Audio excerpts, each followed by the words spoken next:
नमस्कार। जोहार झारखंड में आपका स्वागत। मैं राहुल ओझा आपके साथ। झारखंड के कुख्यात गैंगस्टर सुनील मीणा उर्फ मयंक सिंह को आज विदेश से रांची लाया गया है।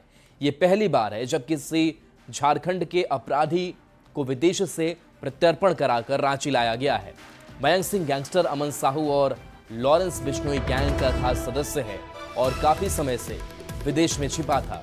रेड कॉर्नर नोटिस के बाद इंटरपोल की मदद से अक्टूबर 2024 में उसे अजरबैजान गणराज्य में गिरफ्तार किया गया और जनवरी 2025 में वहां की एक कोर्ट से प्रत्यर्पण की मंजूरी मिली और सारी प्रक्रिया पूरी होने के बाद आज उसे रांची लाया गया है।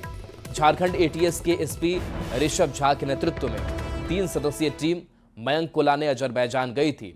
आज मयंक सिंह को कोर्ट में पेश किया जाएगा। इसके बाद पुलिस रिमांड पर लेकर उससे पाकिस्तान कनेक्शन, गैंगस्टर से रिश्ते और हथियारों की तस्करी के तार के साथ साथ पैसे के लेन देन के मामले में भी पुलिस पूछताछ करेगी।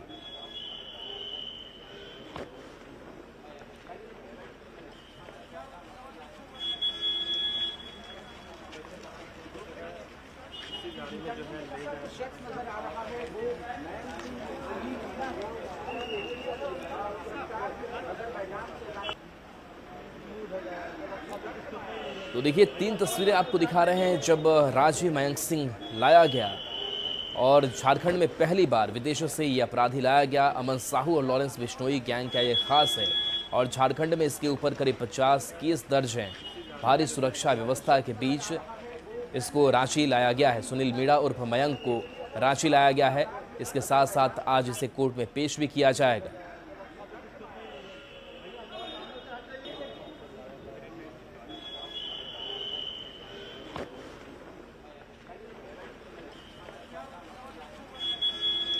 तो देखिए कई सवाल जिसकी कोशिश होगी जवाब तलाशने की।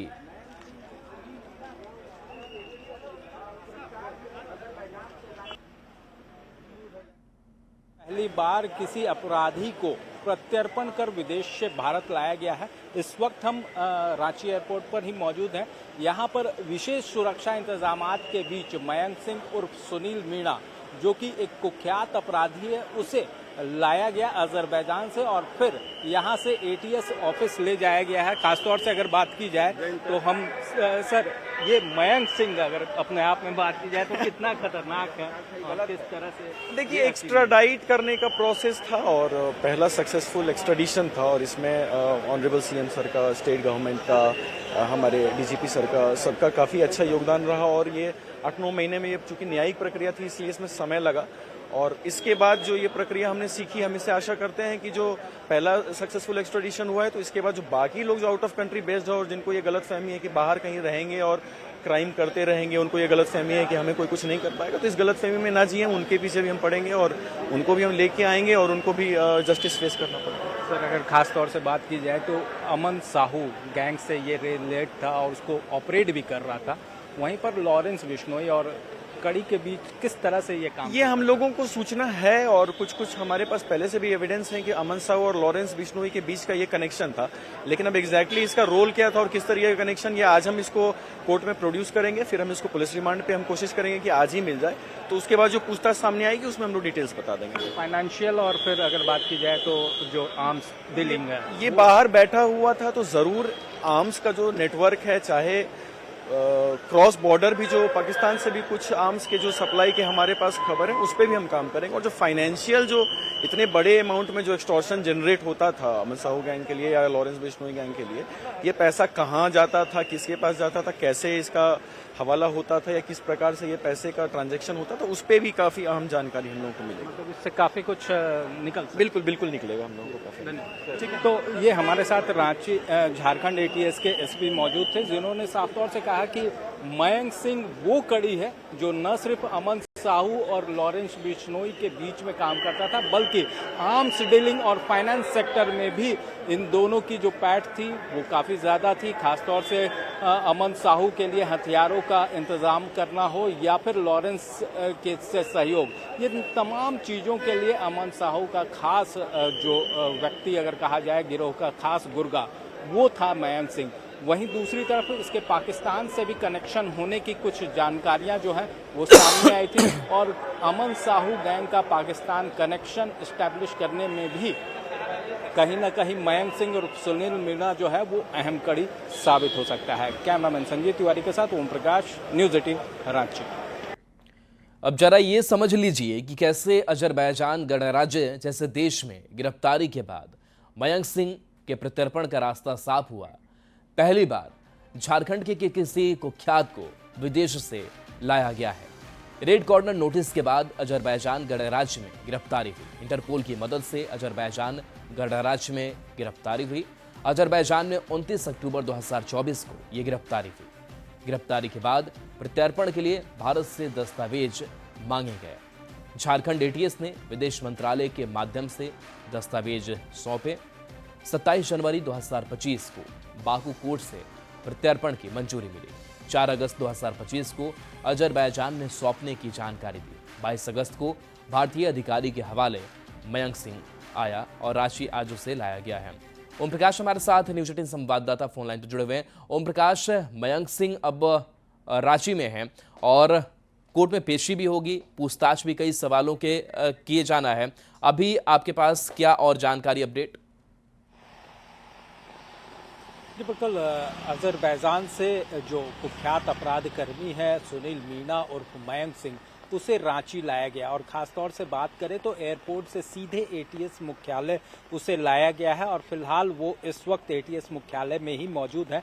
बता दें कि अब यहाँ पर उसका मेडिकल होगा और उसके बाद उसे रामगढ़ ले जाया जाएगा, क्योंकि रामगढ़ के केस में ही अजरबैजान से उसे प्रत्यर्पण कर रांची लाया गया है, झारखंड लाया गया है। तो जाहिर तौर पर अब जो है उसका जो पेशी होगी कोर्ट में, रामगढ़ के व्यवहारिक न्यायालय में उसकी पेशी होगी। उसके बाद उसके जो रिमांड की मांग है वो की जाएगी ताकि उससे पूछताछ जो है वो की जा सके। तो कहा जा सकता है अजरबैजान से जो लाया गया मयंक सिंह है और सुनील मीणा है, वो अपने आप में काफ़ी कुछ राज जो है उसके दिलों में छिपे हुए हैं और उस राज को निकलवाना एटीएस के लिए एक बड़ी चुनौती होगी, क्योंकि कई ऐसे राज हैं जिससे पर्दा उठने के बाद अगर कहा जाए तो कई अहम जानकारियां न सिर्फ अमन साहू गिरोह के बारे में बल्कि विदेशों में बैठे हुए कई अपराधी हैं जो कहीं ना कहीं एक दूसरे से कांटेक्ट में हैं, उन तमाम लोगों की जानकारी भी मिलेगी और किस तरह से ये पूरा नेक्सस ऑपरेट हो रहा था। जिस तरह से अगर बात की जाए तो कैसे जो व्यवसायियों से लेवी मांगी जा रही थी, रंगदारी के पैसे मांगे जाते थे, इसके लिए जो थ्रेटनिंग कॉल है वो की जाती थी, वो कैसे की जा रही थी और इस गिरोह में कौन कौन से नए लोग शामिल हुए, इन तमाम लोगों की सूची जो है वो मयंक सिंह के पास है और इसके जरिए जो आने वाले दिनों में एक बड़ी कार्रवाई जो संगठित अपराध के खिलाफ है वो देखने को मिल सकती है। बता दें कि वर्तमान में धनबाद का प्रिंस खान, राहुल दुबे, ये तमाम ऐसे नाम हैं जो कि विदेशों में छिपे बैठे हैं। गल्फ कंट्री में प्रिंस खान की मौजूदगी है, ऐसी जानकारी जो है वो सोर्सेस के हवाले से जो है वो सामने आई है। तो वहीं मलेशिया में भी अभी भी कई गैंगस्टर्स जो हैं वो छिपे हुए हैं। तो अब इन तमाम लोगों के प्रत्यर्पण का भी रास्ता साफ हो सकता है। इनके बारे में कई और अहम जानकारियां जो है वो मयंक सिंह से भी मिल सकती हैं। जी चलिए, बहुत बहुत शुक्रिया इस अपडेट के लिए आपका ओम प्रकाश। तो देखिए, आज कोर्ट में पेशी होगी, उसके बाद से पूछताछ भी कई सवालों को लेकर के मयंक सिंह से होगी। बढ़ेंगे आगे। रांची पुलिस ने 24 घंटे के अंदर पिठोरिया थाना क्षेत्र में हुई लुम्बा उरांव की हत्या का खुलासा कर दिया है। हत्या के आरोप में मृतक की पत्नी गीता देवी और उसके प्रेमी को गिरफ्तार कर लिया गया है। जानकारी के मुताबिक मृतक की पत्नी और इरफान के बीच पिछले 8 साल से अवैध संबंध था। इरफान ने साल भर पहले मृतक के घर में गुप्त रूप से सीसीटीवी कैमरा लगाकर उसकी गतिविधियों पर नजर रखनी शुरू की थी। मृतक के घर में सीसीटीवी लगाया हुआ था। वह पति पत्नी के एक्टिविटी को भी अपने मोबाइल पर फीड में लेता था और उसका कंप्लीट कंट्रोल था उस फैमिली के सारे अफेयर पे। दूसरी बात, इसने जो हत्या किया तो इसने पहले यूट्यूब से सारा पढ़ा तरीका कि कैसे इसको मारा जा सकता है कि दूसरे को पता न चले, और अल्टीमेटली उसने जो लुम्बा उरांव है उसको बुलाकर उसे पहले शराब पिलाया, अमूल कूल पिलाया और उसमें एक टैबलेट है टैन कहकर, उस टैबलेट की 4 गोली दी। उसके बाद अल्प्राजोल जो नींद की गोली होती है वह 10-12 टैबलेट दिया और ये सब टैबलेट देकर उसको पूरी तरह से बेहोश कर दिया। पर उसके बाद भी उसको लगा था कि उस टैबलेट से उसकी मृत्यु हो जाएगी, पर जब देखा वह मृत्यु नहीं हुई तो फिर अल्टीमेटली उसको उसने अपने पैर से उसकी गर्दन को दबाया, जिससे अल्टीमेटली उसकी मृत्यु हो गई। बड़ी खबर बोकारो से है, जहां एसिड से जलाकर एक छात्र की हत्या का मामला सामने आया है। घटना नवाडी थाना क्षेत्र के बाराडी गांव की है। घर से करीब 1 किलोमीटर दूर जंगल में उसका शव मिला। घटना की सूचना पर पुलिस जब मौके पर पहुंची तो उस वक्त भी शव के पास धुआं उठ रहा है। शरीर पर जगह जगह एसिड से जलने के निशान पाए गए हैं। बताया जा रहा है कि बुधवार की शाम से छात्र सूरज महतो लापता था। शुक्रवार की शाम जंगल में मवेशी चराने गए लोगों की नजर उस पर पड़ी, जिसके बाद पुलिस पूरे मामले की जांच में जुटी है। फिलहाल हत्या की वजह का अब तक पता नहीं चला है। पुलिस ने मृतक छात्र का मोबाइल फोन बरामद कर लिया है। खबर रांची से है, जहां सीएम हेमंत सोरेन की अध्यक्षता में झारखंड राज्य सजा पुनरीक्षण परिषद की 35वीं बैठक संपन्न हुई। ये बैठक रांची स्थित मुख्यमंत्री आवासीय कार्यालय पर आयोजित की गई। बैठक में राज्य के विभिन्न कारागारों में आजीवन सजा काट रहे 51 कैदियों को रिहा किए जाने पर सहमति बनी। बैठक में रिहाई से संबंधित 37 नए मामलों पर पुनर्विचार किया गया। तो देखिए, सजा पुनरीक्षण परिषद की 35वीं बैठक की ये तस्वीर आप तक पहुंचा रहे हैं। सीएम हेमंत की अध्यक्षता में ये बैठक की गई और इस बैठक में रिहाई से संबंधित 37 नए मामलों पर पुनर्विचार हुआ। झारखंड में एक बार फिर मानसून सक्रिय हो गया है। बुधवार रात से ही हो रही रुक रुक कर बारिश से आम जनजीवन बुरी तरह से प्रभावित हुआ है। बारिश के कारण रांची में मेकॉन के आवासीय परिसर की R&D कॉलोनी की बाउंड्री वॉल गिर गई है। पानी के तेज बहाव के कारण यह हादसा हुआ। वहीं मौसम विभाग के अनुसार राज्य में अगले 3 दिन मानसून सक्रिय रहेगा। आज 4 जिलों पलामू, चतरा, गढ़वा और लातेहार के लिए ऑरेंज अलर्ट जारी किया गया है, जबकि रांची, खूंटी, बोकारो, गुमला, हजारीबाग, रामगढ़, लोहरदगा, कोडरमा और धनबाद के लिए येलो अलर्ट जारी किया गया है। राजधानी रांची में बारिश का कहर देखने को मिल रहा है और इससे जनजीवन बुरी तरह से प्रभावित हो रहा है। खासतौर से जो निचले इलाकों की बात की जाए तो वहां पर बारिश की वजह से जल जमाव की स्थिति बनी हुई है। वहीं इस वक्त जो हम तस्वीरें दिखा रहे हैं ये राजधानी रांची के मेकॉन के आवासीय परिसर R&D कॉलोनी की है, जिसका बाउंड्री वॉल जो है वो बारिश के कारण गिर चुका है। देख सकते हैं सड़कों पर पूरी तरह से जो मलबा है वो बिखरा हुआ है और यहाँ पर जो पानी का बहाव है वो भी काफी तेज है। जो जानकारी मिली है उसके अनुसार देर रात ये इंसिडेंट हुआ, जब बाउंड्री वॉल बुरी तरह से यहाँ पर बारिश के जो पानी है उसके बहाव के कारण गिर चुका है। देख सकते हैं काफी तेज बहाव जो है वो इस वक्त यहाँ पर नजर आ रहा है। पानी की अगर बात की जाए तो जिस तरह से बारिश हो रही है उससे लोगों को खासी परेशानी का सामना भी करना पड़ रहा है। बुधवार रात से ही रुक रुक कर जिस तरह से बारिश हो रही है उससे आम जनजीवन बुरी तरह से प्रभावित हुआ है। खासतौर से रांची के अगर पंडरा इलाके की बात की जाए, हिंदपीढ़ी इलाके की बात की जाए, लालपुर इलाके की बात की जाए तो इन इलाकों में जो बारिश का भयावह रूप है वो देखने को मिल रहा है। सड़कों पर जो पानियां हैं वो पूरी तरह से जलमग्न हो चुकी हैं। तो वहीं कुछ ये स्थिति जो शहर की नालियां हैं, बड़ी नालियां हैं, वहां पर पानी का जो बहाव है वो काफी तेज है, जिस वजह से लोगों को खासी परेशानी का सामना करना पड़ रहा है। हालांकि नगर निगम की बात की जाए तो नगर निगम के द्वारा जो इंतजामात किए गए थे वो नाकाफी साबित हुए हैं, जिस वजह से लोगों को जल जमाव से खासी समस्या का सामना करना पड़ रहा है। कैमरामैन संजीव तिवारी के साथ ओम प्रकाश, न्यूज़ 18 रांची। पिछले 2 दिन से हो रही बारिश ने चतरा में भारी तबाही मचाई है। इटखोरी, गिद्धौर, पत्थलगढ़ा, मयूरहंड और कान्हाचट्टी प्रखंड में बाढ़ के हालात हो गए हैं। निचले इलाकों में घरों से लेकर लोगों के दुकान और स्कूलों तक में पानी भर गया है, जिससे लोगों की परेशानी काफी बढ़ गई है। इलाके में सड़क, पुल पुलिया सभी डूब गए हैं। कान्हाचट्टी में उत्क्रमित मध्य विद्यालय पूरी तरह डूब चुका है। बताया जा रहा है कि इलाके में इतनी तेजी से पानी घुसा कि लोग अपने घरों का सामान भी नहीं बचा पाए। आनन फानन में किसी तरह भागकर लोगों ने जान बचाई है। परेशान लोग प्रशासन से मदद की गुहार लगा रहे हैं। जो लोटार डैम है वो ब्लॉक के जस्ट सामने ही है, उसमें पूरा पानी भर चुका है। वो डैम के चलते पूरा ब्लॉक में भी पानी घुस गया है। और वहीं गिद्धौर के हेड टोला में जो राम सागर तालाब है, वहीं पे कस्तूरबा विद्यालय है, तो वो जो राम सागर तालाब है वो इतना लबालब भर चुका है, उसके वजह से कस्तूरबा में भी पानी घुस गया है। बाढ़ का पानी में सारा सामान, चावल, दाल, आटा, कुछ बर्तन भी बह गया और किचन का पूरा बर्तन और बिछौना वगैरह सब टोटल पानी और तब 5 फीट पानी हो गया। उसके बाद सब लड़कन बच्चन को निकाल दिए बाहर, हमने ऊपर चला गया, जो हम निकाल पाए थोड़ा बहुत कपड़ा लत्ता ऊपर रखे, बाकी बात सब एकदम पानी पूरा बह गया। इस घर से लोग को निकाल लिया गया है, लेकिन स्थिति तो बुरा ही है। लोग बहुत ज़्यादा घर में पानी घुसा हुआ है और लोगों को थोड़ा सतर्क रहने की ज़रूरत है। और ये नदी और ये बारिश एक मैसेज भी देता है कि बालू का जो हम निकासी जो हो रहा है ना, उसके कारण बालू पानी का स्तर भी बहुत ज़्यादा है, करंट भी बहुत फ्लो ज़्यादा है, जिससे कि बहुत सारा ब्रिज वगैरह गिरने का संभावना बनता है। तो ये मेरा अपील है इटखोरी वासियों से या इटखोरी के लोग से कि नदी को बचाइए, बालू को बचाइए, ताकि ये जो इस तरह की स्थिति आगे और भयावह हो सकता है।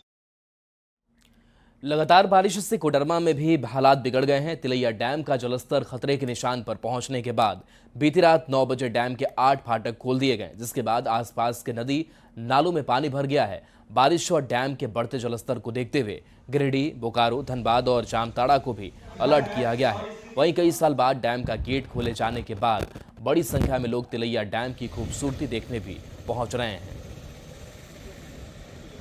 और बारिश के बाद बढ़े जल स्तर को लेकर के डीवीसी प्रबंधन पूरा मुस्तैद दिख रहा है। और बता दें कि बीती रात ही डीवीसी के तिलैया डैम के 8 फाटक को खोला गया है और जो जानकारी प्राप्त हो रही है कि लगभग 1000 क्यूबिक पानी पर सेकंड यहां से डिस्चार्ज किया जा रहा है। अब बता दें कि आगे भी बारिश होने की संभावना जो मौसम विभाग के द्वारा जताई गई है, इसको देखते हुए लगातार जल स्तर पर निगरानी भी किया जा रहा है। वहीं बीती रात इस फाटक को खोले जाने की सूचना मिलने के बाद जो जिले के सुदूरवर्ती इलाकों के रहे या फिर स्थानीय लोग रहे, वो लोग काफी संख्या में यहाँ पहुंच रहे हैं और इस मनोरम दृश्य का भी नजारा अपने मोबाइल में कैद कर रहे हैं। हाँ, कभी कभी दिखता है। एक बार 16 में खुला हुआ था, 14 में। अभी कैसा लग रहा है? अच्छा लग रहा है देखने में नजारा।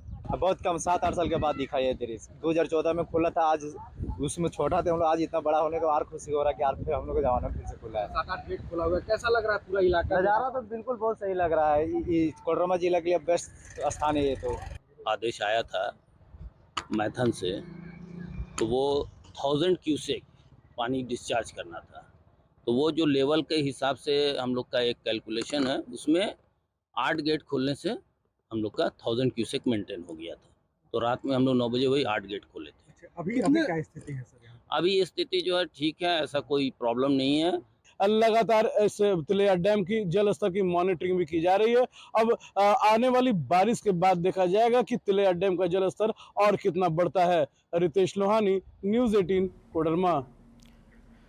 राज्य भर में हो रही बारिश का असर चाईबासा में भी देखने को मिल रहा है। लगातार हो रही बारिश के कारण नदी नाले उफान पर हैं। जिले के कई इलाके में पुल के ऊपर नदी नालों का पानी ओवरफ्लो होने लगा।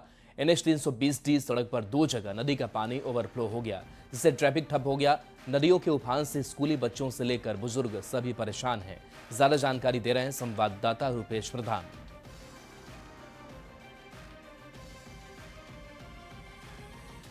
पश्चिमी सिंहभूम चाईबासा जिला में आज सुबह से हो रही लगातार बारिश से, सुबह से शाम तक जो लगातार बारिश हो रही है, उससे क्षेत्र के नदी नालों का जलस्तर लगातार बढ़ता जा रहा है।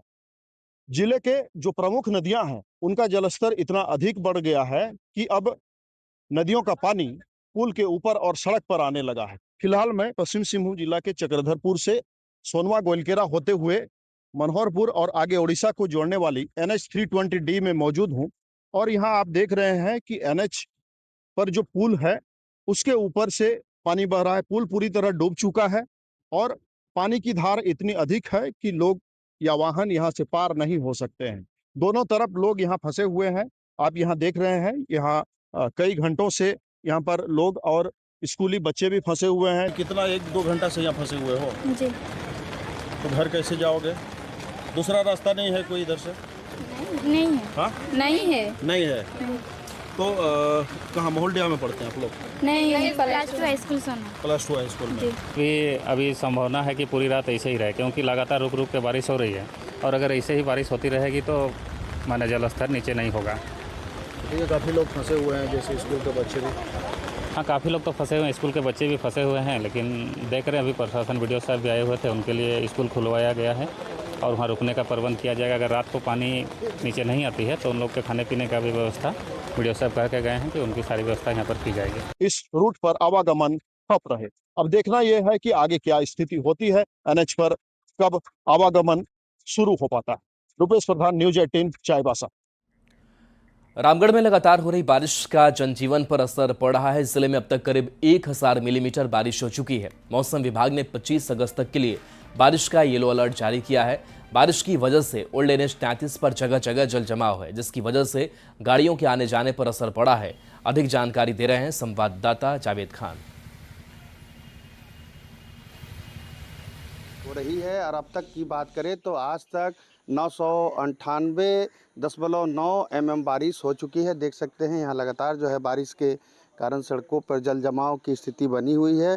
पूरे रामगढ़ जिले का यही हाल है। 25 अगस्त तक के लिए येलो अलर्ट जारी किया गया है। कहीं कहीं थंडरिंग की भी संभावना जताई जा रही है। जल जमाव के कारण खासकर लोगों को ज़्यादा परेशानियों का सामना करना पड़ रहा है। रामगढ़ शहर के ओल्ड एनएच 33 पे जगह जगह जल जमाव के कारण गाड़ियों के परिचालन में परेशानी हो रही है। खासकर पैदल चलने वाले को भी परेशानी हो रही है। ऐसे में फ़िलहाल आप देख सकते हैं कि किस तरह से यहाँ पर जो जल जमाव के कारण जो है परेशानी लगातार बढ़ी हुई है।